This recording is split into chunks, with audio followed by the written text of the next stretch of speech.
Hello, welcome to Reading Room. ဒီနေ့ပျော်ရွှင်မှုအကြောင်းဖတ်ရအောင် Maslow's hierarchy of needs, the pyramid of happiness. Maslow ရဲ့လိုအပ်ချက်များကိုအဆင့်တန်းခွဲခြားခြင်းပျော်ရွှင်မှု pyramid ဒါနာမည်နှမျိုး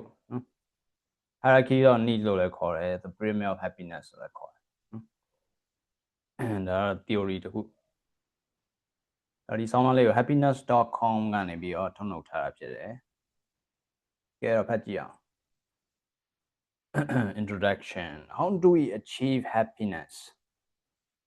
ကျွန်တော်တို့ပျော်ရွှင်မှုကိုဘယ်လိုရအောင်လုပ်ကြလဲ Philosophers and psychologists have long debated this ဒီကိစ္စနဲ့ပတ်သက်ပြီးเนาะ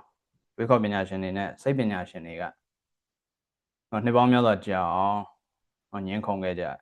But few frameworks are as well known as Abraham Maslow's 1943 hierarchy of needs. ဒါမှဒီ Abraham Maslow ရဲ့1943မှာသူထုတ်ပြန်ခဲ့တဲ့ hierarchy of needs လိုအပ်ချက်များကိုစဉ်းစားခွဲခြားခြင်းဒီ theory လောက်လူသိများသော well known ဒီလောက်လူသိများသောframework အဓိပ္ပာယ်ကတော့အခြေခံယူဆအခြေခံစည်းမျဉ်းအခြေခံယူဆခုနဟာလောက်လူသိများတဲ့အခြေခံယူဆကတော့သိအများကြီးမရှိ view အဓိပ္ပာယ်ကသူက negative အဓိပ္ပာယ်သိမရှိဘူးလို့ပြောတာဒီဟာကတော့လူသိများဆုံးသူလောက်လူသိများသိမရှိ often called the pyramid of happiness this motivational theory outlines 5 levels of human requirements ဒီ theory ကို pyramid of happiness ပျော်ရွှင်မှု pyramid လို့လည်းခေါ်တယ်ဘာလို့ pyramid လို့ခေါ်လဲဆိုတာမကြခင်တွေ့ရလိမ့် this motivational theory ဒီစိတ်လုံဆော်မှုနဲ့ပတ်သက်တဲ့ theory က5 levels of human requirement လူသားတွေရဲ့လိုအပ်ချက်ကိုတဲ့လိုအပ်ချက်အဆင့်5ဆင့်ကိုသူကကြမ်းပြင်းဖော်ပြပေးထားတယ် Okay အဲ့အဆင့်5ဆင့်ကိုကြည့်အောင်5 levels နောက်တော့အဆင့်5ဆင့်ကို pyramid လေးနဲ့ပြအဲ့ဒါကြောင့် pyramid of happiness လို့ခေါ်တယ်အောက်ဆုံးမှာတော့အရေးကြီးဆုံးဆင့်ရှိမယ်တဖြည်းဖြည်းနဲ့ပေါ်တက်သွားမယ်ပေါ်ရောက်လာလေရေးပါမှုကလည်းနည်းလာလေ Maslow's original model ascends through these stages Maslow ရဲ့မူလပုံစံကအောက်ဖော်ပြပါအဆင့်တွေအတိုင်းနဲ့အထက်ကိုတက်သွားတယ်ဒါ original model ဒီမှာတော့အဆင့်5ဆင့်ပဲပါတယ်number 1 physiological needs ဇီဝကမ္မနဲ့ပတ်သက်တဲ့လိုအပ်ချက်တွေတနည်းအားဖြင့်ပြောရင်တော့အသက်ရှင်သန်မှုအတွက်လိုအပ်ချက်တွေခန္ဓာကိုယ်ရဲ့လိုအပ်ချက်တွေ basic biological requirements like food, water, sleep and air ဒီမှာဘာပါလဲဆိုရင်အသက်ရှင်သန်မှုအတွက်အခြေခံကျတဲ့လိုအပ်ချက်တွေဖြစ်တဲ့စားသောက်တောက်ရည်နဲ့အိပ်စက်မှုနောက်ဒီကောင်းလေသန့်ဒါတွေလိုအပ် When these are unmet they consume our entire focus ဒီလိုအပ်ချက်တွေမပြည့်ဝဘူးဆိုရင်သူတို့ကကျွန်တော်ရဲ့ဒီအာယုံစိုက်မှုတစ်ခုလုံးကိုသူတို့ကနေရာယူထားလိုက်ဒီချက်တွေချို့တက်နေရင်ကျန်တာတွေကိုစဉ်းစားနိုင်မှာမဟုတ်တော့ဒါတွေကိုပဲရအောင်ကြိုးစားနေရဘာလို့လဲဆိုတော့ဒါအသက်တမျှအရေးကြီးတဲ့အချက်ရှင်သန်မှုအတွက်လိုအပ်တဲ့အချက်တွေ Okay အဲ့တော့ဒီဟာပြီးသွားရင်နောက်တစ်ဆင့်က safety needs လုံခြုံရေးလိုအပ်ချက်များ the desire for security လုံခြုံမှုအတွက်လုံခြုံမှုကိုတောင်းတတဲ့စိတ် including physical safety, health, income and shelter ဒီမှာဘာပါလဲဆိုရင်ရုပ်ပိုင်းဆိုင်ရာလုံခြုံမှုသဘာဝဘေးအန္တရာယ်တွေရန်သူမျိုး၅ပါးဒါကနေပြီးတော့လုံခြုံမှု health ကျန်းမာရေးပါမယ် income လူပေါင်းဖွဲ့စည်းမှနေမယ်ဆိုရင်တော့ဝင်ငွေရှိမှလုံခြုံမယ်နောက်တစ်ခုက shelter နေရာထိုင်ခင်းမိုးကာဒါတွေပါဝင်တယ် Without these a person feels perpetually insecure ဒီချက်တွေမရှိရင်လူတယောက်ကအမြဲတမ်းလို့လုံခြုံမှုမရှိခံစားဒီကြောင့်မလုံမကြုံဖြစ်မယ် alright နောက်တစ်ချက်ကတော့ love and belonging အခုနနှစ်ချက်ပြည့်စုံသွားရင်တော့ဒီဟာကိုစဉ်းစားနိုင်ချစ်ချင်းမေတ္တာနဲ့ belonging ကတော့ဒီနေရာတစ်ခုမှာဆိုတော့နေပျော်ခြင်းနေပျော်တာအပေါင်းအသင်းနေနဲ့ဆိုတော့ဝင်ဆန့်တဲ့သဘောပေါင်းဝင်တဲ့သဘောချစ်ချင်းမေတ္တာနဲ့ပေါင်းဝင်ခြင်းနေပျော်ခြင်း the need for interpersonal connections family friendships and intimacy လူချင်းချင်းဆက်သွယ်မှုကိုလိုအပ်တဲ့အချက်ဖြစ်တယ်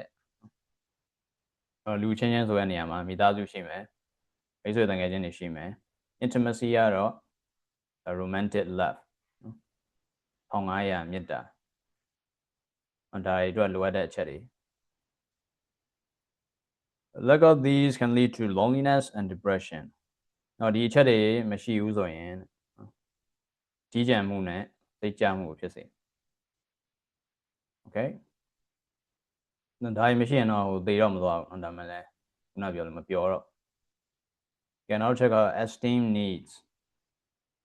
esteem ကတော့ကြီးညိုလေးစားမှုနောက်ခုနအပေါ်အချက်တွေပြည့်စုံပြီဆိုရင်တော့ဒါသူများရဲ့လေးစားမှုကိုလည်းလိုချင်ကြ the drive for confidence achievement self-respect and external recognition ယုံကြည်မှုအောင်မြင်မှုတွေနော်ကိုယ့်ကိုယ်လေးစားမှုနဲ့ external recognition ကတော့သူများရဲ့အသိအမှတ်ပြုမှုဒါတွေရရှိအောင်တဲ့နော်ကြိုးစားကြံစိတ်နော်တွန်းအားအဲ့ဒါကို esteem needs လို့ခေါ်တယ်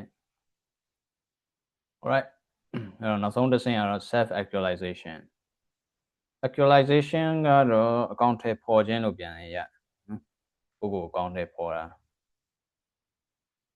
အမှန်တကယ်ဖြစ်လာအောင်လုပ်တာဒါတော့နည်းနည်းပို့ပြီးတော့အတွေးခေါ်ဆန်သွားသိတစားဆန်သွားthe pinnacle of the pyramid ဒီအဆင့်ကတော့ pyramid ရဲ့ထိပ်ဆုံးအဆင့်ဖြစ်တယ် focus on creativity spontaneity and reaching one's full potential ဒီအဆင့်ကတော့ဘာကိုဘယ်ချက်တွေပါလဲဆိုရင် creativity ဆိုတာဖန်တီးနိုင်စွမ်းနေ spontaneity ဒါတော့ပင်ကိုဗီဇနော်ပင်ကိုတဘာဝစံတိုင်း now reaches one's full potential ကိုယ့်ရဲ့အလားအလာကိုအမြင့်ဆုံးရအောင်ကြိုးစားနိုင်တာနော်ကိုယ့်အလားအလာကိုပြေဝရအောင်ကြိုးစားနိုင်ဒီအရာနဲ့ပတ်သက်တယ် it brings a sense of well-being gratitude and purpose ဒီအချက်တွေပြည့်စုံရင်တဲ့နော်ပျော်ရွှင်ချမ်းသာမှုကိုခံစားရမယ် gratitude ဆိုတာကျေးဇူးတရားဒါတော့နည်းနည်းဘာသာရေးနဲ့လည်းဆိုင်သွားကျေးဇူးတရားနော်အများစုကတော့ဘုရားသခင်ကိုကျေးဇူးတင်ကြတယ်နောက် purpose ကတော့နော်ရည်ရွယ်ချက်ကိုရှင်သန်နေရတဲ့ရည်ရွယ်ချက်ဒါတွေအဓိပ္ပာယ်ရှိရလို့ခံစားဒီချက်ပြည့်စုံတနည်းအားဖြင့်တော့ဒါအနုပညာနဲ့လည်းပတ်သက်တယ်ဘာသာရေးနဲ့လည်းပတ်သက်တယ် okay အဲ့တော့ဒီမှာအဆင့်5ဆင့်ဒါကတော့ original model ဒီ model ကိုပဲနှစ်ပိုင်းထပ်ခွဲလို့ရတယ်ပထမတစ်ပိုင်းကတော့deficiency needs ဒါပထမတစ်ပိုင်း deficiency ရဲ့အဓိပ္ပာယ်ကတော့လိုအပ်ချက်sorry ဘယ်လိုပြောရမလဲချို့တဲ့မှုနော် deficiency ဆိုတာချို့တဲ့မှုလိုအပ်ချက်များဖတ်ကြည့်အောင် Maslow categorized the bottom 4 levels as deficiency needs or D needs ခုန5ဆင့်မှာအောက်ဆုံး4ဆင့်ကို deficiency needs ဆိုပြီးတော့သူကမျိုးစားခွဲလိုက်တူကပြောရင်တော့ D needs these arise from deprivation ဒီ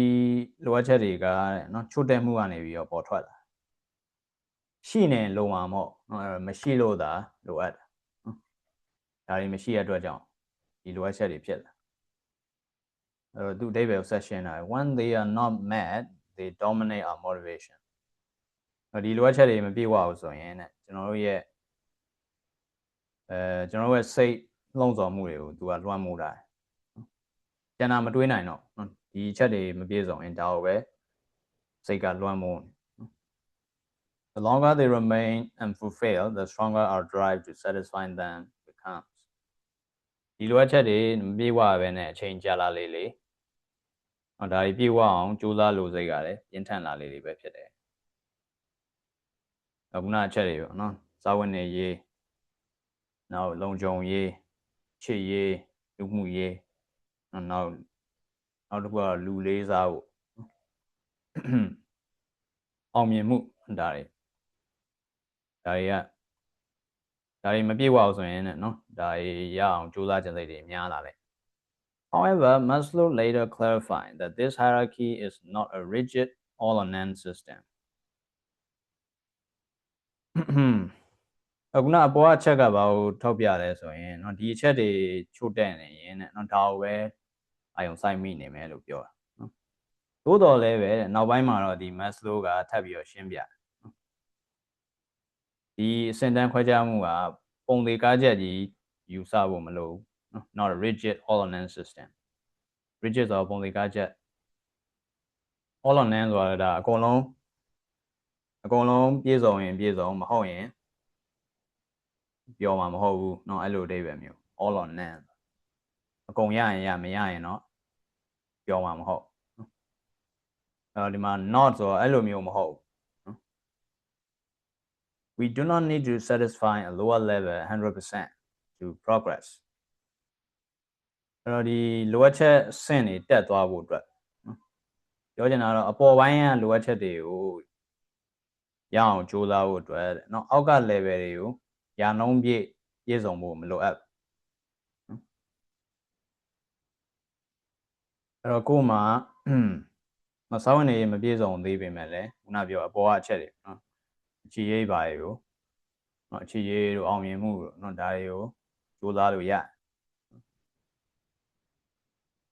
And life challenges such as job loss or health issues ပြီးရင်ဘဝမှာကြုံရမယ့်အခက်အခဲတွေနော်ဥပမာလှုပ်ပြုတ်သွားတာတို့ကျန်းမာရေးထိခိုက်တာတို့ဒီအခက်အခဲတွေက can cause us to fluctuate between levels ကျွန်တော်တို့ခုနလိုအပ်ချက်အဆင့်နေမှာတဲ့နော်တက်လိုက်ကြလိုက်ဖြစ်စီကျမ်းမာနေတဲ့အချိန်မှာတော့အောက်က level ကမလိုအပ်ဘူးကျမ်းမာနေရဲ့စာဝင်နေဟိုအဆင်ပြေတယ်ဒါပေမဲ့တစ်ချိန်ချိန်မှာကျမ်းမာရေးနော်တခုဖြစ်သွားရင်ကိုယ့်ရဲ့လိုအပ်ချက်ကအဲ့ level ကိုပြန်ဆင်းသွားလိုက်ပြန်ကျမ်းမာသွားတဲ့အခါမှာပြန်ပြီးတော့တက်သွားမှာပေါ့ဒါကြီးကပုံသေးကားချက်တွက်လို့မရ Okay အဲ့တော့ဒါတော့ဒီနေ့နော်ဒီနေ့ဆိုအောက်ဆုံး၄ဆင့်ကိုဒီနေ့လို့ခေါ်တယ်အဲ့တော့အပေါ်ကတစ်ဆင့်ကျန်နော်အဲ့ဒါကိုဘယ်လိုခေါ်လဲဆိုတော့ growth or being needs growth ကတော့တိုးတက်မှုရင့်ကျက်မှုနော်ဒီလိုလေးပဲပြန်တိုးတက်မှုသို့မဟုတ်ဖြစ်တည်မှု being ဆိုတာဖြစ်တည်မှုလိုအပ်ချက်များ At the top of the pyramid lies self-actualization pyramid အထိပ်ဆုံးမှာတော့ခုန self-actualization ဆိုရဲအဆင့်ရှိပါတယ် Consider a growth or being need or be need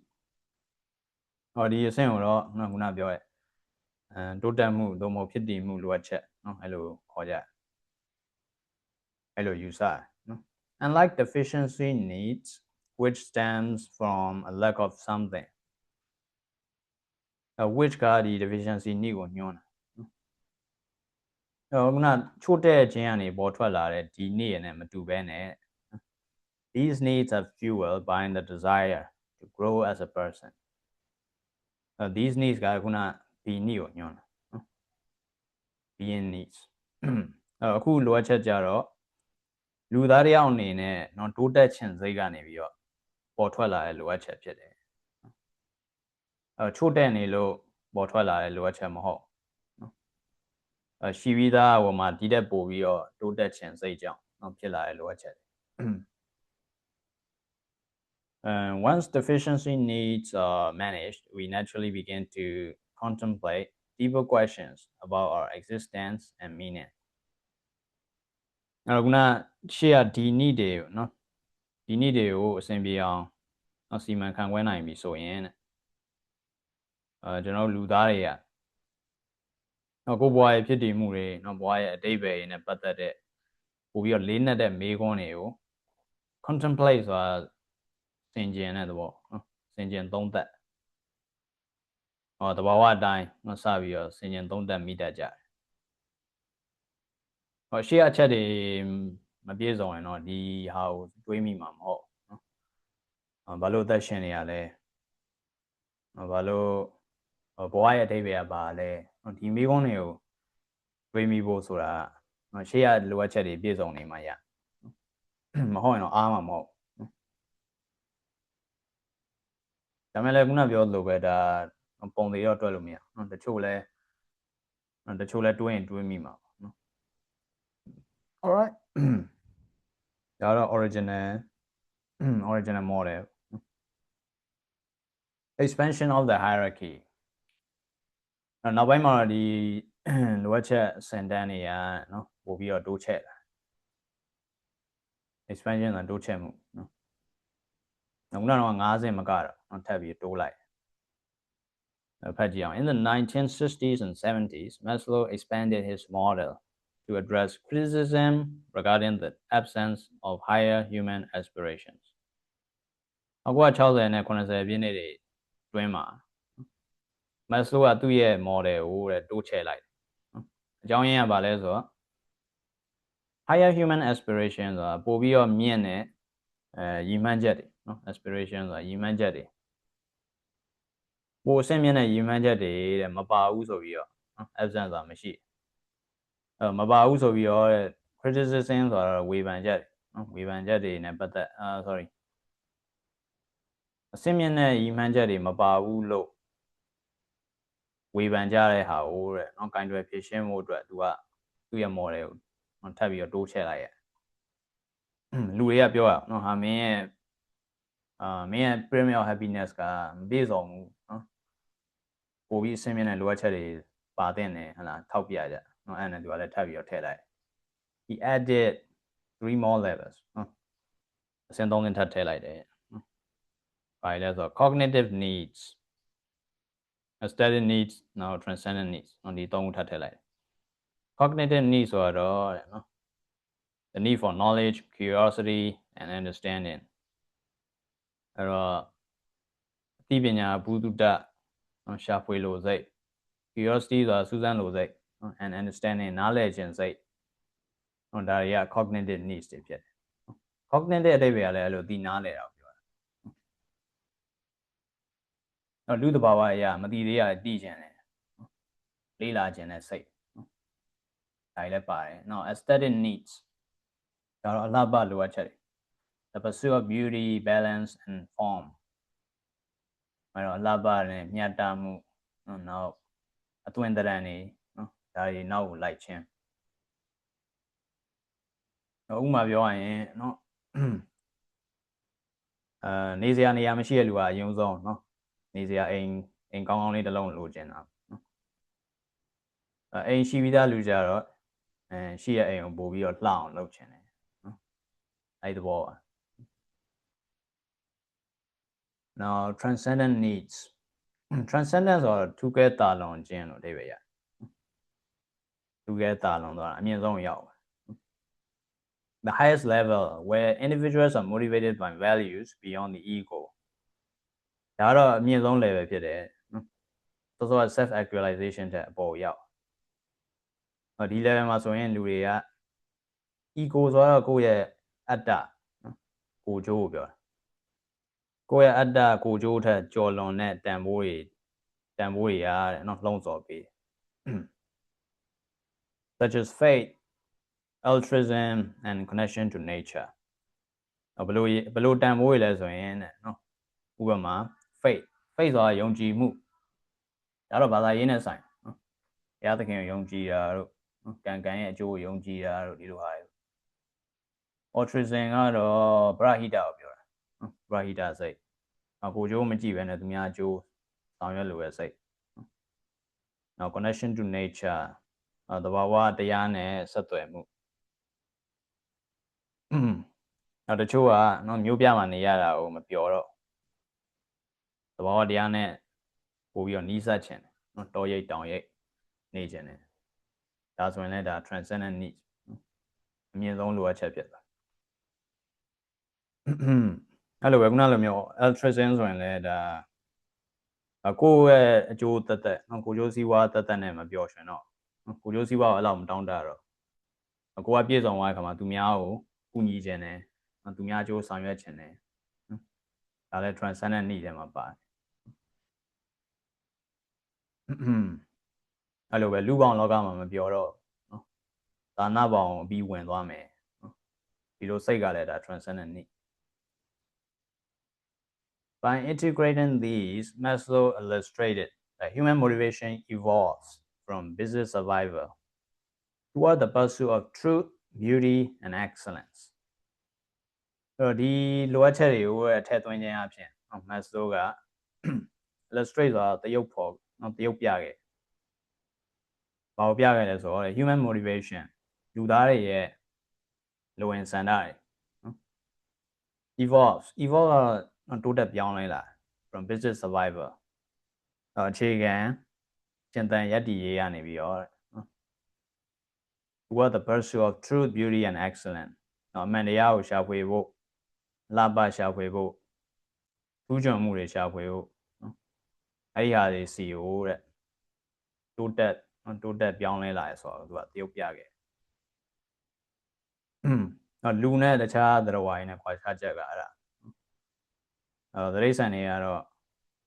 ခုနအခြေခံ survival ပေါ့နော် basic survival အတွက်နဲ့အဲ့ဒီပဲစဉ်းစားကြနော်အဲ့ဒီလိုအပ်ချက်ကိုပဲသူတို့ကလိုချင်ကြလူတွေကြအဲ့ဒါနဲ့မပြောတော့အဲ့လောက်နဲ့မပြော survival တက်ကြော်လွန်တဲ့ဒီ growth needs တွေပိုးလာလူနဲ့တိရစ္ဆာန်အဓိကကွာခြားချက်ကအဲ့ဒါ growth needs all right this is it so thank you everyone I'll see you in the next video bye